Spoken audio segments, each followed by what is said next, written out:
arkadaşlar, örgü kanalıma hepiniz hoş geldiniz. Bugün sizlere örgüsü çok kolay ve çok güzel olan bir bebek şapkasının anlatımını yapmak istiyorum. Örgüye yeni başlayan arkadaşlarım bile hiç zorlanmadan kolayca yapabileceği bir şapka arkadaşlar. Bu şapkayı akşam bebeğinizi uyuttuktan sonra örüp sabah bebeğinizi uyanınca giydirebileceğiniz kolay bir model. Şapkanın örgüsüne burada sihirli halka içerisine trabzanlar yaparak başlıyoruz. Her sırada düzenli aralıklarla arttırma yapıyoruz. Yapacak olduğumuz büyüklüğe göre trabzan sayısını elde ettikten sonra düz trabzanlar ile devam ediyoruz. Şapkanın örgüsü bebeğin başının uzunluğuna göre ördükten sonra uç bölümüne bakın böyle bir ters bir düz örgüler yaparak lastik görünümü veriyoruz. Siz isterseniz kendi rengiyle yapabilirsiniz. Ben beyaz renk ile yaptım. Tek renk ile de yapabilirsiniz. En son olarak da bu şekilde kolay bir pompon yapıp şapkanın örgüsünü bitiriyoruz. Ben bu şapkayı bugün 3 aylık bebek ölçüsünde anlatıyorum. Siz isterseniz bir sıra önce bırakarak yeni doğan bebek için yapabilirsiniz. Daha büyük bebekler için yapmak istiyorsanız da 1-2 sıra daha arttırma yaptıktan sonra düz devam edebilirsiniz. Şapkamızı bakın bu şekilde, ben bir de mavisini yaptım. Siz istediğiniz renkleriyle bu şapkayı örüp bebeğinize giydirebilirsiniz arkadaşlar. Bunlara takım olarak bakın böyle bir patik yapmak isterseniz maviye takım yaptım ben. Aynısından biz bugün pembe şapkayı yapacağız. Pembeye de patik yapabilirsiniz. Bu patiği örmesi hem çok kolay hem de çok zevkli arkadaşlar. Bakın çok tatlı. İsterseniz böyle bir patik de yapabilirsiniz. Burası kürklü görünümlü bakın. Hem pompona hem de buraya uyumlu. Bu her iki patiğin anlatımını ben yaptım. YouTube kanalıma yükledim. Her ikisinin anlatımını da YouTube kanalımdan bulabilirsiniz. Eldiven yapmak isterseniz bakın bu şekilde yapması çok kolay olan bebek eldivenleri var. İstediğiniz renkler ile bu eldivenlerden de yapabilirsiniz. Bunların hepsinin anlatımı YouTube kanalımda var. Eğer siz bu patiklerden eldivenden yapmak isterseniz hepsinin YouTube linkini ben bu izlemekte olduğunuz videonun açıklama bölümüne ekliyorum. Siz izlemekte olduğunuz bu videonun sağ alt köşesinde küçük üçgene tıklarsanız açıklama bölümünde her iki patiğin ve eldivenin YouTube linkleri var. Üzerlerine tıklayarak siz de bunlardan takım yapabilirsiniz. Biz bugün bu hem örgüsü çok kolay hem de güzel olan bebek şapkamızı yapacağız. Şapkanın örgüsünde Nakolux Minnoş Baby ipini kullandım. Çok az bir ipe ihtiyacımız var arkadaşlar. 50 gram kadar olsa yeterli. Daha az da gidiyor. 50 gram ip bile gitmiyor buna. Beyaz ip olaraktan aynı markayı kullandım. Siz istediğiniz markaları, istediğiniz renkleri kullanarak bu şapkayı örebilirsiniz. Tığ olarak 3 milimlik tığ kullandım. Siz daha büyük olsun isterseniz aynı sayıda yapabilirsiniz. Tığınızı 3,5 milim kullanırsanız şapkanızın ölçüsü büyük olacaktır. Malzemelerimizi söyledik. Hazırsak hep birlikte örgümüze geçelim. Örgüye geçmeden önce minik bir de hatırlatma yapmak istiyorum arkadaşlar. Videolarımın bazılarına dilimizi anlamayan arkadaşlar da yapabilsin diye altyazılar oluşturuyorum. Eğer siz izlediğiniz videolarda yazıları görmek istemiyorsanız videonun sağ üst köşesinde 3 nokta işareti var. O noktalara tıklayarak altyazıları kapalı konuma getirirseniz altyazıları izlediğiniz videoda görmezsiniz. Kanalıma abone değilseniz abone olmayı unutmayın lütfen. Sizlerin desteğiyle örgü ailemiz daha da büyüyecek inşallah arkadaşlar. Kanalıma abonelik ücretsizdir. Sizden hiçbir ücret talep edilmemektedir. Hepinize kolay gelsin. İyi izlemeler. Şapkanın örgüsüne sihirli halka yaparak başlıyoruz. Sihirli halkayı bu şekilde yapıyorum. Bakın yavaş gösteriyorum. İpi bu şekilde parmağımın üzerinden bir defa doladım. Tığı parmağımın üzerinde yapmış olduğum bu halkadan geçiriyorum. İlmek yapıyorum. Yavaşça parmağımdan çıkardım. Bir zincir çektim, sağlamlaştırdım. Sihirli halkayı yaptık bakın burada. 2 zincir çekiyorum. Bu sihirli halka içerisine 12 trabzan yapıyorum. 1 2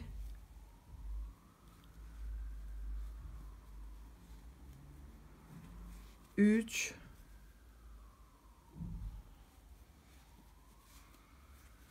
4 5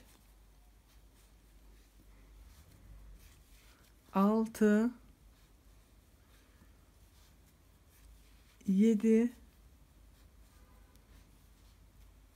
8 9 10 11 12 12 trabzanı yaptım.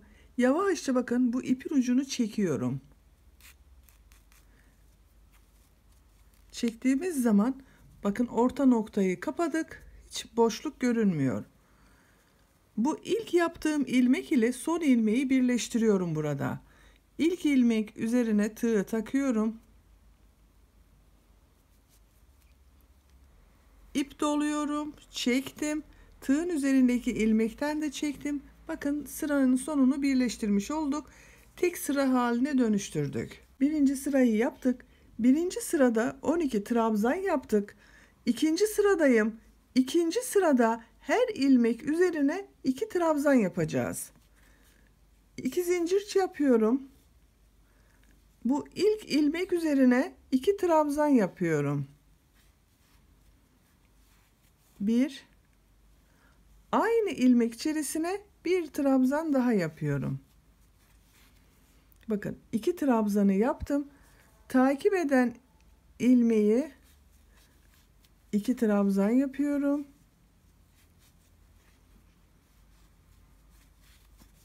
Bakın buna da 2 trabzan yaptım. Diğer ilmeğe de 2 trabzan yapıyorum. 1 bakın aynı ilmek içerisine bir trabzan daha yapıyorum. Gördüğünüz gibi her ilmek içerisine 2 trabzan yapıyoruz. Sıra sonuna kadar devam edelim. İkinci sırada her ilmeğe ikişer trabzan yaparak bakın sıra sonuna geldim. 1 2 3 4 5 6 7 8 9 10 11 12 çift trabzan yaptık. İkinci sıranın sonunda 24 trabzan var arkadaşlar. Bu en son yapmış olduğum ilmeği ilk ilmek ile birleştiriyorum. Sıra başında yapmış olduğum ilmeğe tığ taktım. İçerisinden geçirdim. Bakın sırayı birleştirdik. Üçüncü sıradayız. 2 zincir yapıyorum. Üçüncü sırada bir çift bir tek bir çift bir tek trabzanlar yapacağız. İlk ilmek içerisine 2 trabzan yapıyorum. 1 aynı ilmeğe ikinci trabzanı yaptım. Diğer ilmeğe bir trabzan yapıyorum. Üçüncü ilmek içerisine 2 trabzan yapıyorum. 1 2 bakın bir çift yaptım, bir tek yaptım, bunu çift yaptım. Diğerini tek trabzan yapıyorum.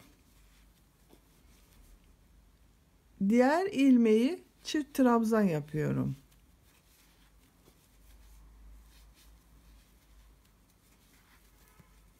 Bakın çift yaptım, tek yaptım, çift yaptım, tek yaptım, çift yaptım. Sıra sonuna kadar bir çift, bir tek, bir çift, bir tek trabzanlar yaparak devam edelim. Üçüncü sırada ilmeklere birisine çift trabzan, diğerine tek trabzan, bir diğerine çift trabzan, diğerine tek trabzan yaparak sıra sonuna geldim. Sıra başında çift trabzan ile başlamıştık. Sıra sonunda tek trabzan ile bitirdim. En son yapmış olduğum ilmeği ilk yaptığım ilmek ile birleştiriyorum. Üçüncü sıranın sonunda 12 arttırma yaptık. Toplam trabzan sayımız 36. Dördüncü sıradayız. Dördüncü sıraya çıkmak için 2 zincir yapıyorum. Dördüncü sırada bir çift iki tek, bir çift iki tek trabzanlar yapacağız. İlk ilmek üzerine bakın çift trabzan yapıyorum. 1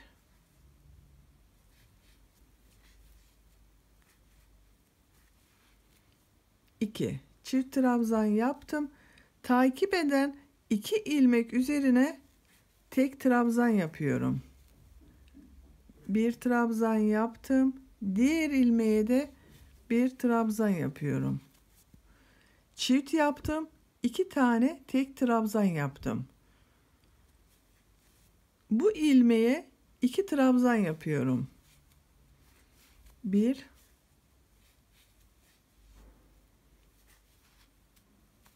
bakın aynı ilmeğe 2 trabzan yaptım. Diğer 2 ilmek üzerine birer trabzan yapıyorum. 1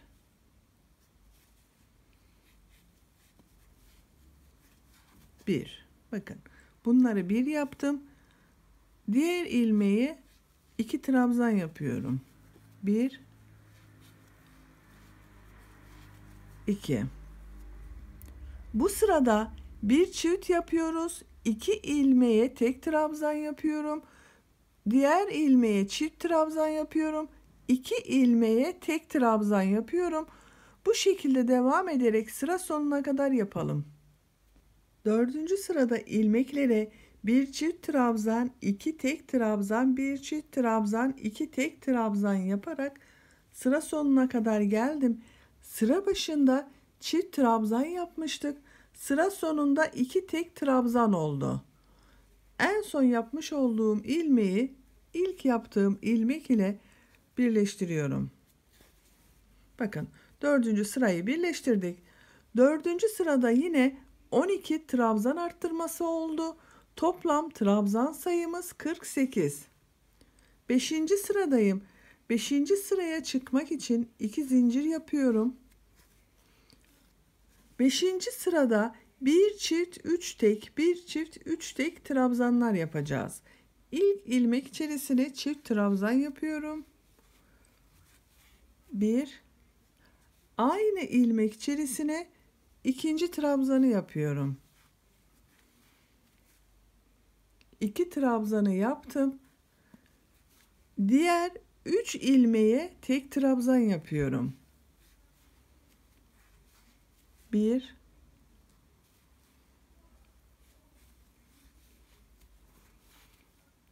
2 3 3 tek trabzan yaptım.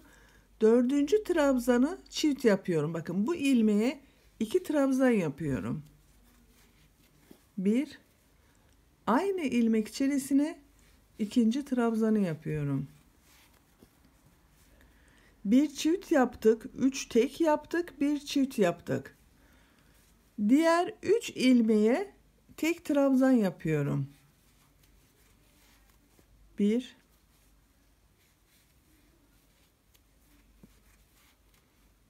2 3 dördüncü ilmeğe çift trabzan yapıyorum. 1 aynı ilmek içerisine bakın ikinci trabzanı yapıyorum. Bu sırayı bu şekilde yapacağız arkadaşlar. Bir çift yaptık, 3 tek yaptık, bir çift yaptık, 3 tek yaptık, bir çift yaptık. Sıra sonuna kadar bir çift, 3 tek, bir çift, 3 tek trabzanlar yaparak devam edelim. 5. sırada ilmekleri bir çift, 3 tek, bir çift, 3 tek trabzan yaparak sıra sonuna kadar tamamladım. Sıra başında çift trabzan ile başlamıştık.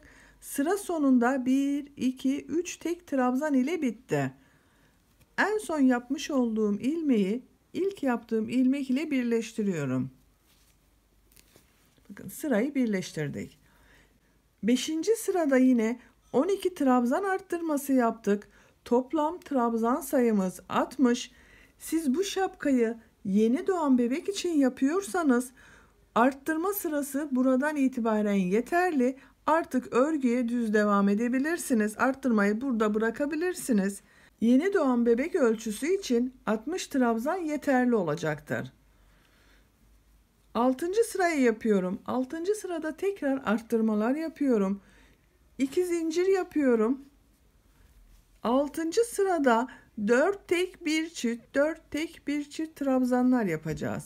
İlk ilmeği yine çift trabzan yapıyorum.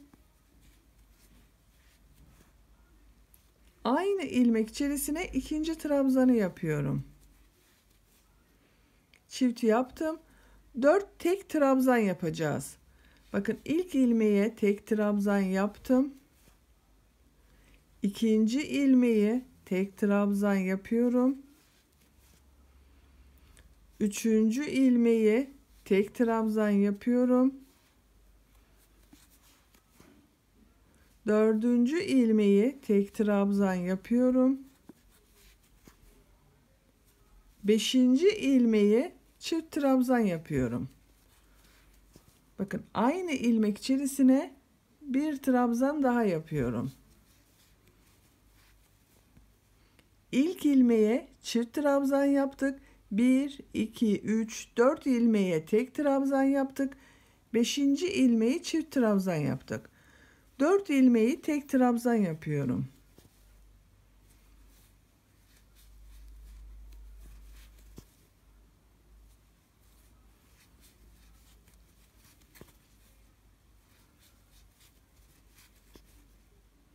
Bakın 4 ilmeği 1, 2, 3, 4 tek yaptım. 5. ilmeği çift trabzan yapıyorum.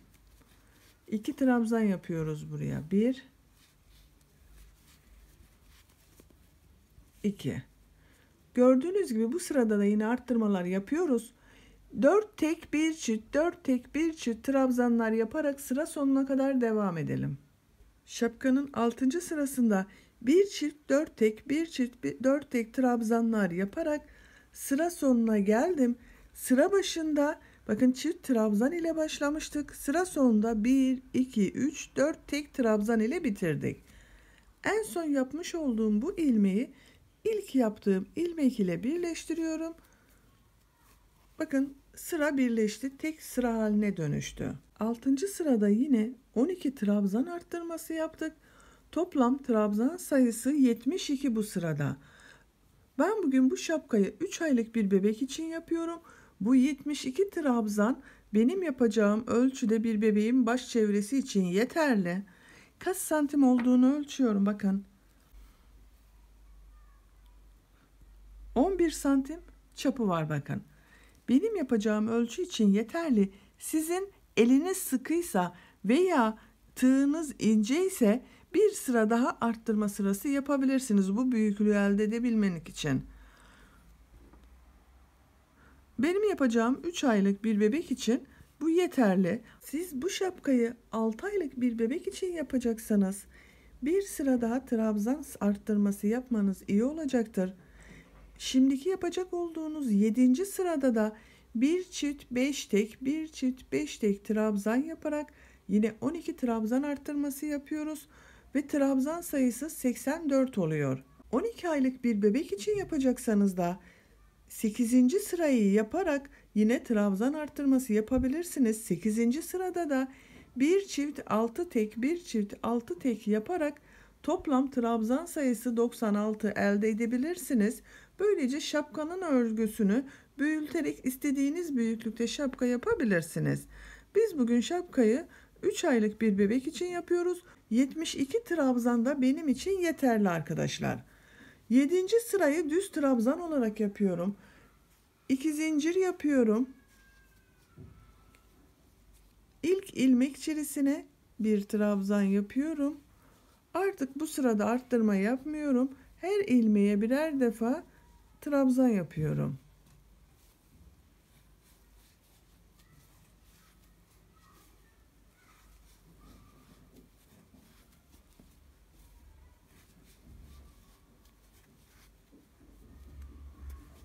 Bu şekilde her ilmeğe birer defa trabzan yaparak sıra sonuna kadar devam edelim. Şapkanın 7. sırasında her ilmeğe bir trabzan yaparak sıra sonuna geldim. Son ilmek ile ilk ilmeği birleştiriyorum. Bakın böylece şapkamızın 7. sırasını tamamlamış olduk. Artık şapkamızın örgüsü düz trabzanlar olarak devam edecek arkadaşlar. 8. sıraya çıkmak için 2 zincir yapıyorum. Artık yine her ilmeğe birer defa trabzan yapıyorum. Arttırma yapmıyoruz.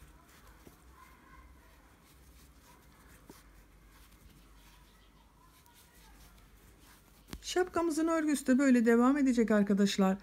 Bu 72 trabzan ile arttırma yapmadan şapkanın örgüsüne devam edelim. Şapkanın örgüsünü düz trabzanlar olarak bakın 72 ilmek ile benim için gerekli yüksekliğe kadar ördüm. Kaç sıra ördüğümü sayıyorum. Başlangıçtan itibaren bakın sihirli halkanın içerisine 12 trabzan yapmıştık. Oradan itibaren sayıyorum. 1, 2, 3, 4, 5, 6, 7, 8, 9, 10, 11, 12, 13, 14, 15, 16, 17, 18. sıranın sonunda benim için gerekli yüksekliği elde ettim. Bunun ucuna şimdi beyaz renk ile lastik örgüsü yapacağız. Lastik örgüsünü bakın bu ip ile yine başlıyorum.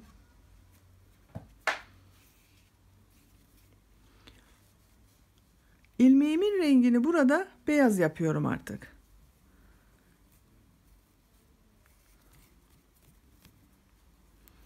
Bir zincir çektim, sağlamlaştırdım. İpi burada kesiyorum. Pembe ipimi kesiyorum arkadaşlar. Örgüye artık beyaz ile devam edeceğiz. İlk ilmek içerisine kısa trabzan yapıyorum. İpi tığın üzerine alıyorum. Bakın kısa trabzanı böyle yapıyoruz. Trabzan yapıyor gibi tığın üzerine ip alıyorum. İlmeğe tığ takıyorum. İlmeği çektim. Bir defa ipi alıyorum. Bakın bir defa da çekiyorum. Tek seferde çıkarıyoruz. 2 defa da çıkarmıyoruz. İkili trabzan yapmıyoruz. Kısa trabzan yani tekli trabzan yapıyoruz. Diğer ilmeğe bakın tığ taktım. Bir defa da çektim. Tığ taktım. Bir defa da çektim.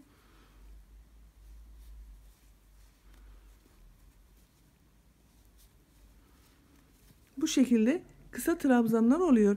Sıra sonuna kadar her ilmeğe birer defa kısa trabzan yaparak devam edelim. Beyaz renk ile bir sıra kısa trabzan yaparak bakın sıra sonuna geldim.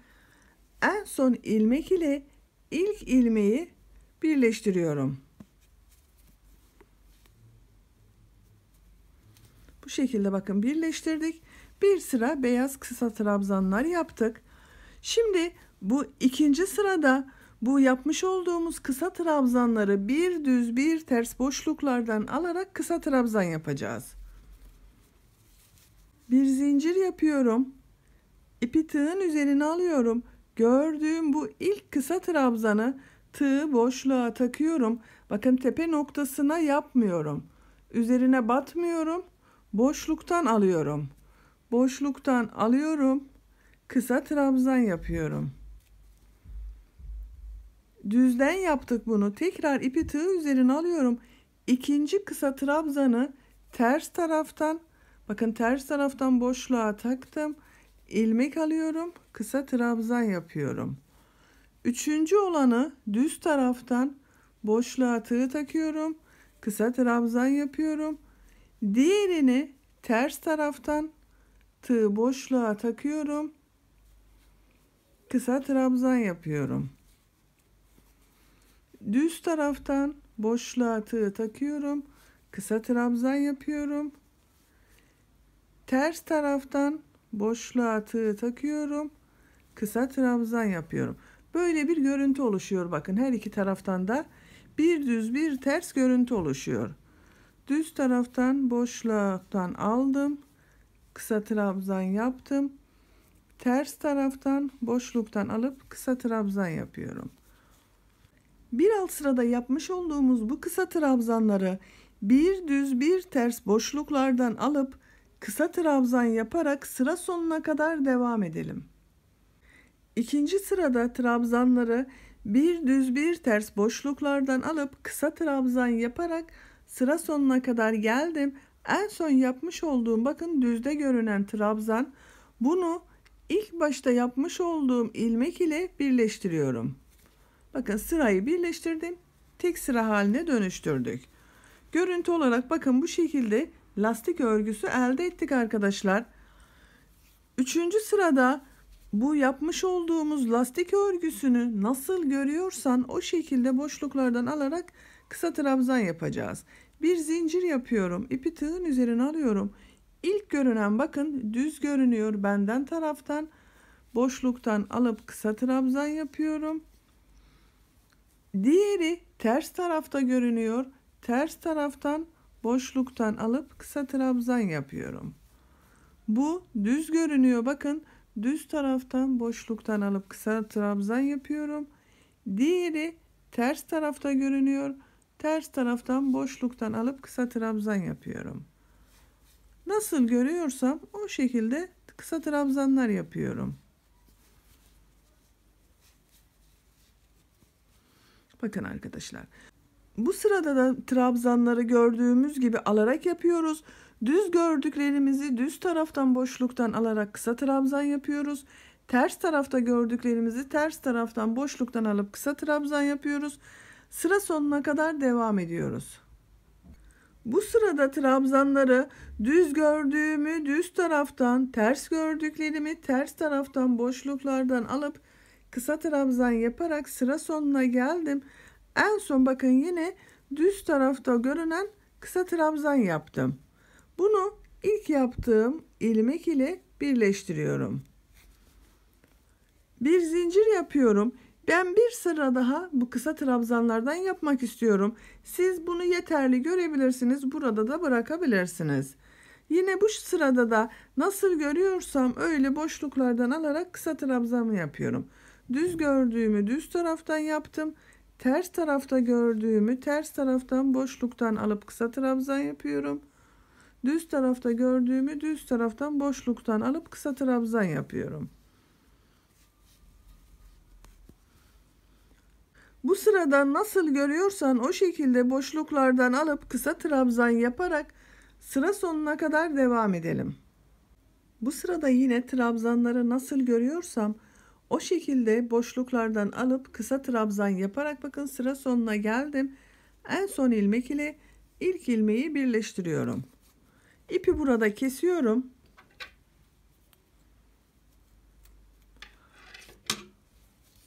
Şapkanın örgüsünü burada bitirmiş olduk arkadaşlar.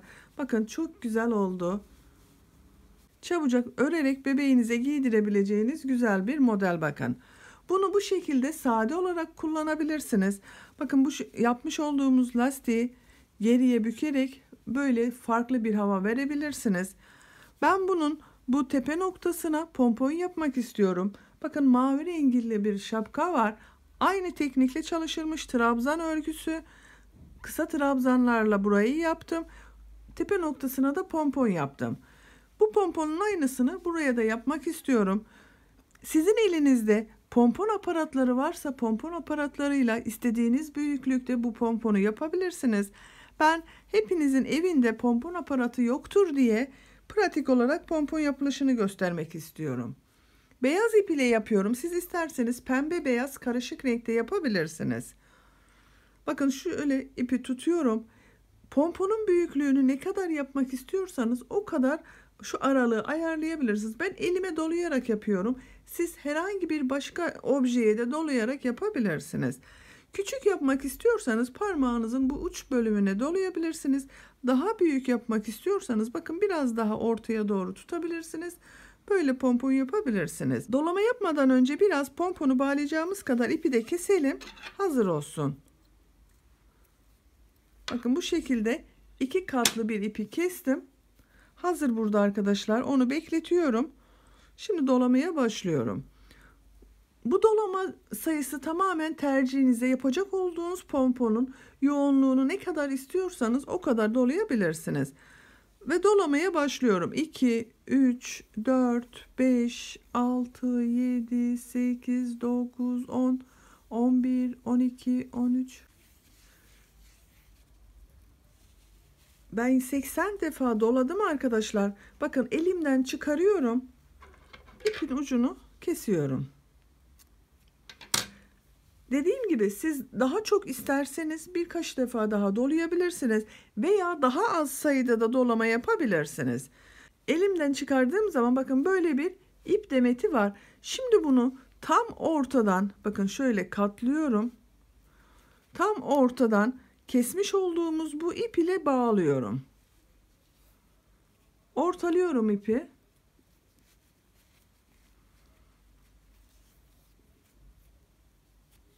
Bakın bu şekilde düğüm atıyorum. Burada yanınızda bir yardımcı olursa daha kolay olur. Şu şekilde sıkıca bakın. Sıkı yapmalısınız ki kestiğimiz zaman bu pomponun ipleri çıkmasın.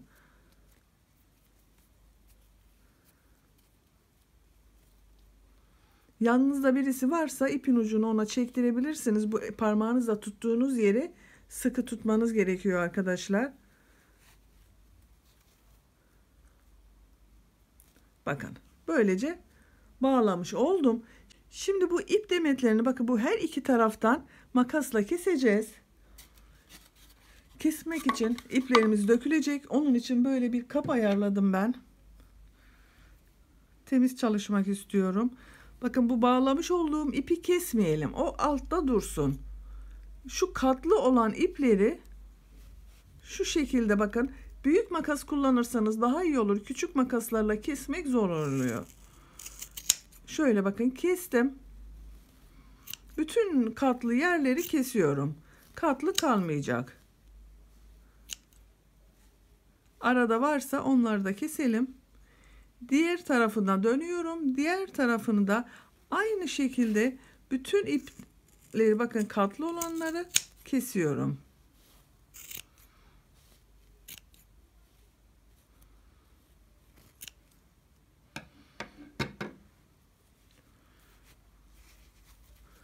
Şekil vereceğiz arkadaşlar buna. Böyle bırakmayacağız. Bakın böyle bir pompon oldu. Şimdi bunlara şekil veriyorum. Siz istediğiniz gibi bakın şöyle makasla keserek tuttuğunuz zaman zaten duruyor.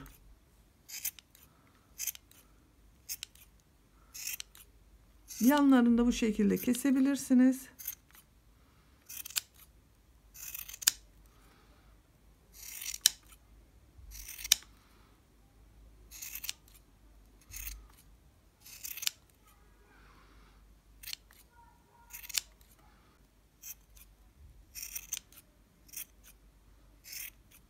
Son düzeltmeleri yapıyorum ve bitirdim.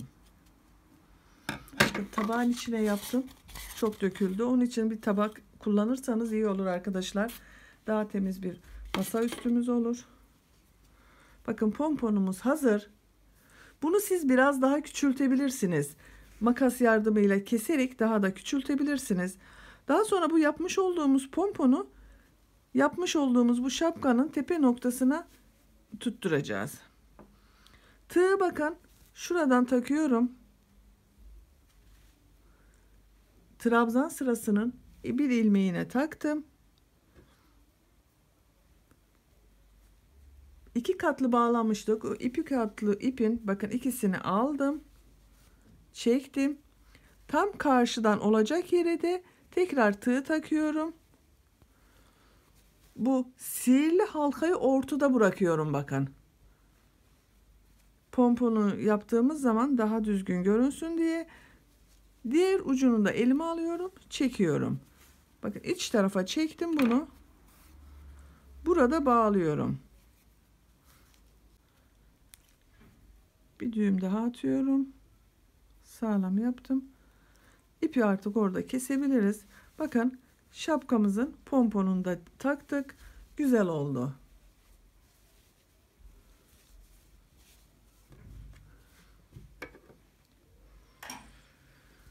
Bakın arkadaşlar hem çok kolay hem de çok tatlı bir şapka yaptık. Örgüye yeni başlayan arkadaşların bile çok kolay yapabileceği kolay bir model. Siz bunu istediğiniz renkler ile istediğiniz büyüklükte yapabilirsiniz. Bakın mavi bu pembeye göre biraz daha büyük yapılmış bir şapka. Siz bunu daha küçük yeni doğanlar için de yapabilirsiniz. Bu arttırma sırasını daha çok yaparak daha büyük bebekleriniz, çocuklarınız için de yapabilirsiniz. Ölçüsünü de vermek istiyorum size. Şapkanın yüksekliğini ölçüyorum. Bakın pomponu taktığımız yerden itibaren yüksekliğini ölçüyorum. 15 santim. Genişliğini ölçüyorum. Bakın 18 santim. 2 katı 36 santimlik bebek başının çevresine eşit arkadaşlar. 36-40 santim arası bebekle esnek bakın.